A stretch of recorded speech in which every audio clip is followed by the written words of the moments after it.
Thank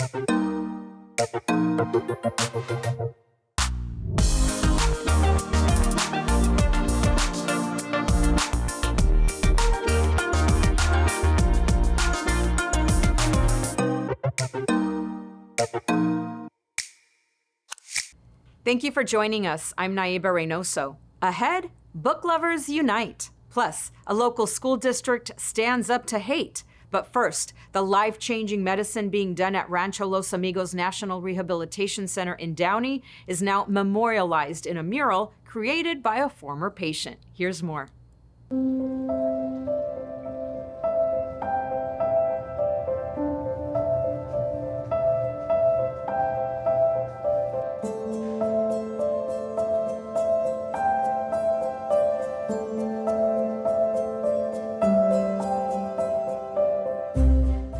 Art has been such an important part of Rancho. Everywhere you go, you'll see art everywhere, and sculptures and art on the walls. And a lot of the art tells Rancho's story.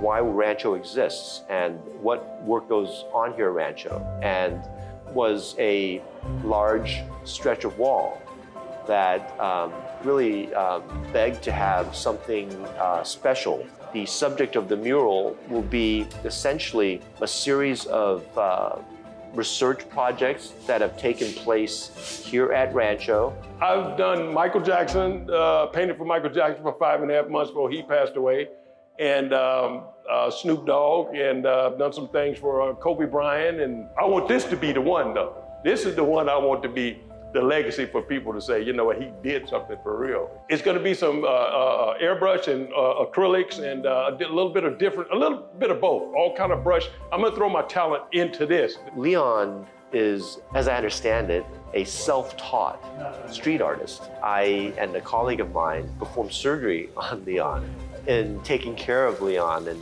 when Leon learned about some of the things that we were doing here at Rancho, he became interested in potentially, adding his talents to show the world what Rancho has done and is going to do. Every one of the people that are featured, they have contributed to the advancement of a field and the creation of a field that didn't really exist before. And this is this field of neurorestoration. The people that's going in here are people that's been through more than anything that I guess any of us can imagine. I couldn't imagine. You have Eric, you have Kathleen, you have, Rosa, and I look at Jared, he had surgery. And that's what I want to try to show, not the pain that they went through, but the success that they went through and, what has happened after that. They're living life just, as if nothing ever happened. In 2019, I had an accident, so they had to take my skull out to relieve the pressure. I didn't have my skull for about 2 years.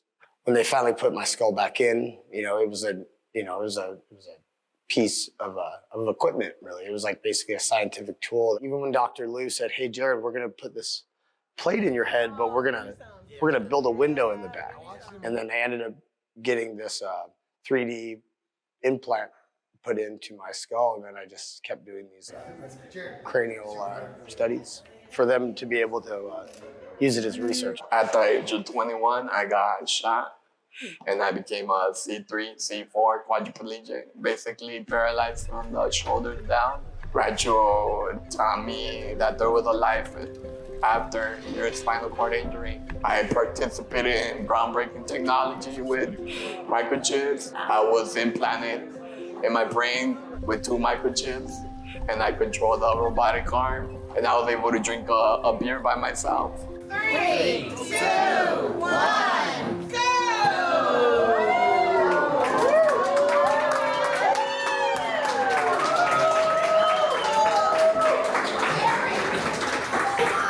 So it's not hard to feel connected to them. I think that the things that they've done are very important first steps. They collectively are, what I would consider to be, each of them, right, an astronaut that took one small step for themselves, but really advanced the field in a very fundamental way for everybody else. But that piece of artwork is going to inspire other patients to want to contribute to moving the field forward, to help themselves and their community. I hope it's going to inspire other doctors and medical practitioners to try harder to help the patients. And I would love for it to inspire the scientists and the engineers that we've collaborated with that's creating these wonderful things. This is bigger than me.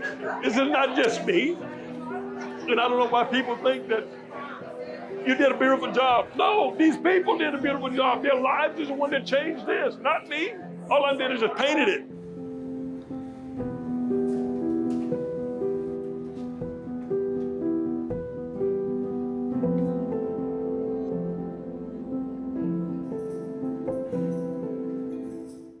The Commission on Human Relations has joined forces with the Culver City School District to combat incidents of hate on campus. When we were contacted about this, what happened here at this elementary school, at this special school which was subjected to anti-Black, anti-gay graffiti, what was so important was the opportunity to turn something ugly like this into something beautiful like this. This is what happens when elected officials at every single level of government band together with everyday neighbors, with our teachers, with our students, with our faith-based organizations, with our community partners to tackle the very pressing issue of hate in our schools. So we all have a role to play wherever we are, in schools, in community, in temples, in our homes, to call it out and make sure that we are addressing it and creating safe space to have the conversation.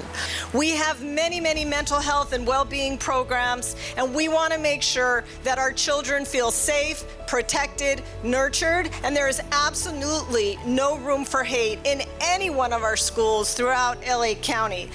I envision classrooms that are free from hate, playgrounds where students feel safe, and school environments where not only everyone is free to express themselves, but be celebrated for who they are. We need all of you to spread the word that this is about a new time, a new system, a new program, a new set of networks where we can provide you the help that you need. Book lovers from all corners of LA County took over Grand Park for the first ever One Book, One County reading event. Take a look. Today was an incredible year-long event to do the first ever One Book, One County, inviting all of the library systems in Los Angeles County to join the LA County Library in a big reading event for this incredible book called LA Weather by Maria Amparo Escondon. People being bussed in by the Board of County Supervisors from all supervisorial districts, and our goal behind this program was to, one, create a culture of reading and a community of reading, but to do something that was community building. Our goal behind this program was to, one, create a culture of reading and a community of reading, but to do something that was community building. So that's what we had here tonight, and it was near perfect. My book was selected by a committee from the LA County Library and the LA Public Library precisely for this particular community reading program. Organizing an event like this of such a magnitude should tell everybody something about the importance or how important books really are. I'm so excited about the author of the book because I read the book and it seems very interesting for me. I love to see her how to talk about it. It's bestseller in New York, and I'm very excited about that. I was actually at the East LA County Library a couple days ago, and they had like flyers for this event. And I was like, oh, so they have like free music, free community resources. So I thought, oh, that's great. They have a shuttle from the library to here. Unfortunately, I missed the shuttle, but we got a ride here. Thanks for joining us. We leave you now with scenes from Cabrillo Beach and San Pedro. We'll see you next time on LA County Close Up.